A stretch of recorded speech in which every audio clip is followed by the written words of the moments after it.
Dear students, in our very first lecture, I have explained you about the very basic topics of the first chapter, motion. I have got some queries regarding displacement, so I am going to explain it with some more examples. Displacement, as mentioned in the definition, displacement is the shortest path when an object moves from its initial position to its final position. I have explained that day also. Like suppose any object is at position A and moves to position B and finally reaches to position C. First from A to B, then from B to C. Now I have one more choice. Instead of going from A to B and then from B to C, I can directly go from A to C. So this direct path A to C will be known as the shortest path, and therefore this is known as the displacement here. That means how much the object has moved actually is from A to C. So that is the shortest path. Let's take some more example. It's A, B, C, D and E. Suppose I say an object has to move from point A to D. Now you can draw different ways of reaching from A to D. You can simply go like this, then you can go to E, then to C and then to D. You can move like this. That is possible. But instead of going like this, if I say this is A, this is B, this is C, this is D and this is E. If I say that I directly go from A, C and D, then this will be the shortest path. So displacement is actually the shortest path from the initial position of the object to the final position of the object. So that shortest path is known as displacement. Let's take one more example. Suppose an object is at A and is moving in a circular direction, likewise I say. Okay, and again reaches to point A. It has moved like this and reaches back to A. In that case, how much has the object displaced from the initial position? Yes, nothing. It has not displaced even a bit, because it initially started from A and then again came back to A. So in this case, the displacement is 0, because the object has started from A and reached to same point A. Like I can also give one more example, live example. Like when you are coming to school, then what you are doing? You start from home, sit in bus, follow different routes and come to school. That means that is the distance you have traveled from your house to school, and then you go back. So here the distance will be doubled, like the distance between your house and school, say if I say is 10 kilometer. So the total distance that you have covered that day is 20 kilometer. 10 kilometer you have come and 10 kilometer you have gone back. So the total distance is 20 kilometer. But if I talk about the displacement, actually your position has changed that day? No. You have started from your house and came back to your house. So displacement in that case is 0. I hope the point is clear. Let's move to the next topic, that is speed.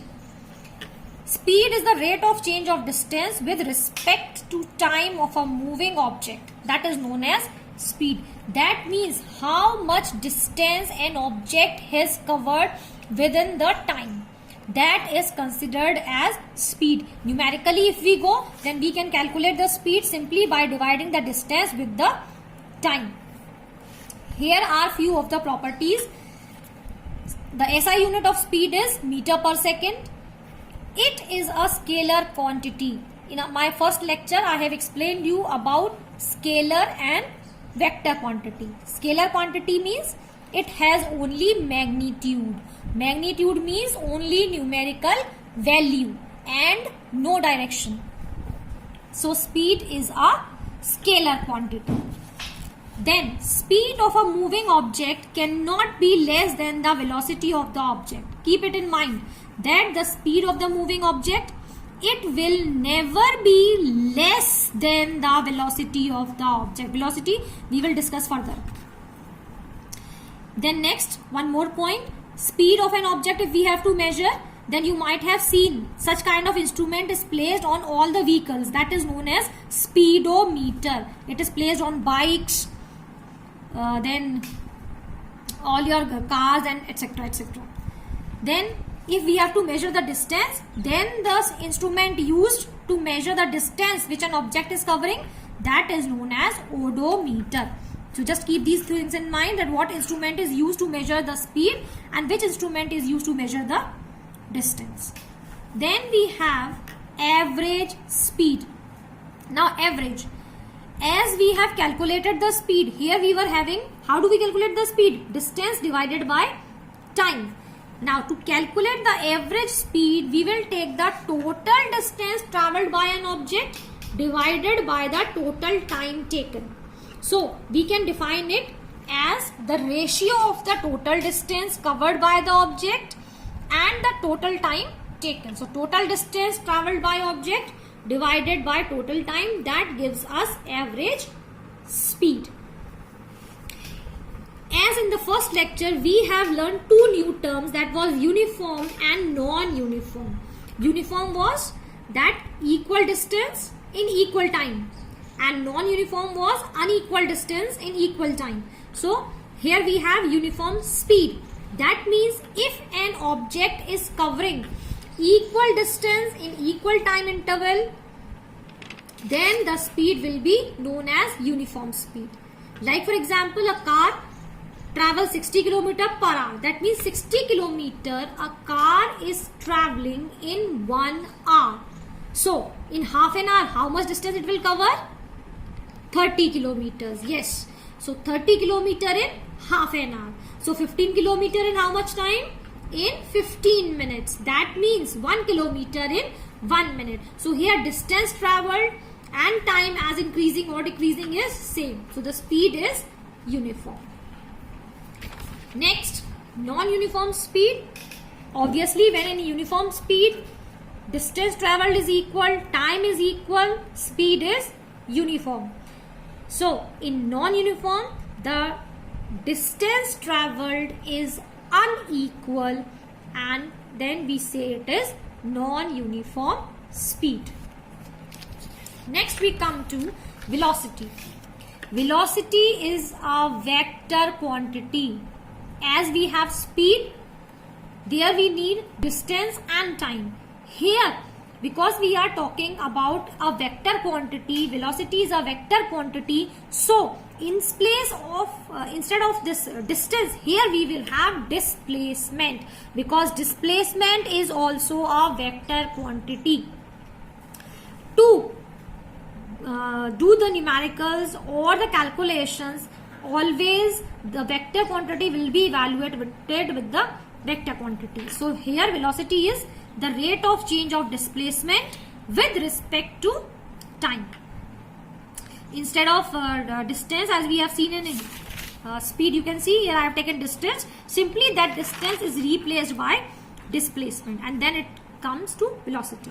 So velocity is equals to displacement upon time. It's a vector quantity. I have just mentioned SI unit of velocity and speed, that is same, meter per second. Now most important thing, as velocity is a vector quantity, will be having directions. So in that case, velocity of an object can be a positive value, it can be a negative value, or even zero. How zero, that I will explain further. And why positive and negative, that also we will discuss. Let's discuss only the properties one by one. Next is velocity of an object cannot be more than the speed of the object. Always remember, all the vector values, they are always less than or equal to the scalar ones, but can never be more than that. So velocity of an object cannot be more than the speed of the object. It can be less, it can be equal, it can be zero, but can never be more than the speed of the object.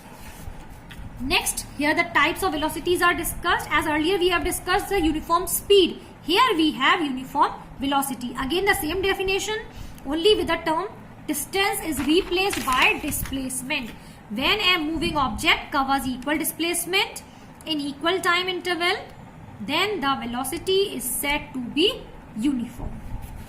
And when it is non-uniform, when the moving object covers unequal displacement in equal time interval, then it is said to be non-uniform. Next we have average velocity. As we have done average speed, that was total distance upon total time.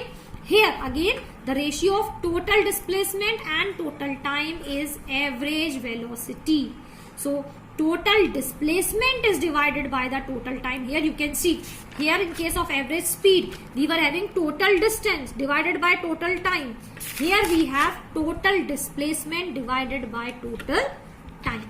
I hope these points are clear, speed and velocity. If any queries regarding this, you can send me message on your school app, and further wait for the next lecture. Till then, stay home, stay safe, enjoy, happy learning.